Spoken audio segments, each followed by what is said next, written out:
హర్యానాలో దారుణం చోటు చేసుకుంది.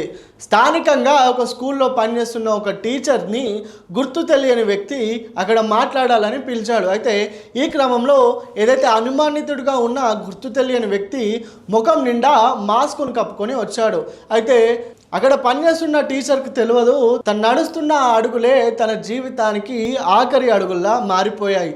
అయితే ఈ ఘటనకు సంబంధించి దేశవ్యాప్తంగా కలకలం రేపుతుంది.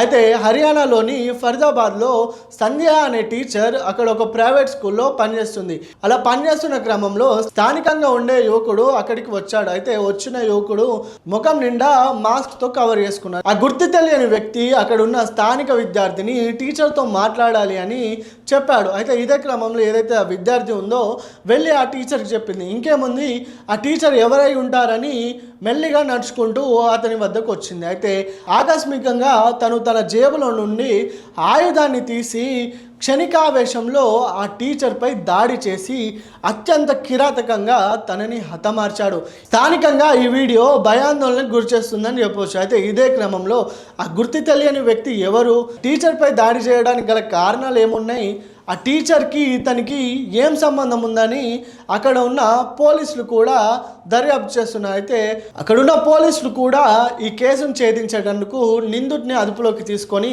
విచారిస్తున్నారు. అయితే ఇదే క్రమంలో తను టీచర్పై దాడి చేయాల్సిన అవసరం ఏమై ఉందని పోలీసులు కూడా అతన్ని ప్రశ్నిస్తున్నారు. అయితే ఇదే క్రమంలో టీచర్ అతని వద్దకు వెళ్ళి మాట్లాడాలి అని అనుకుంది. అయితే ఇదే క్రమంలో టీచర్ కూడా ఊహించలేదు, ఆ అపరిచితుడు ఆకస్మికంగా తన జేబులో నుండి ఆయుధాన్ని తీసి దాదాపు 36 సార్లు తనపై దాడి చేసినట్లుగా పోస్ట్ మార్టంలో అయితే గుర్తించారు.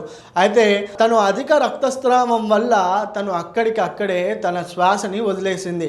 అయితే ఈ విజువల్స్లో కూడా మనం చూస్తూ ఉండవచ్చు, స్థానికంగా ఉండే ఒక యువకుడు కూడా తనను రక్షించడానికి ప్రయత్నించిన ఆ సైకో కూడా ఎవ్వరికి భయపడకుండా తనపై దాడి చేశాడు.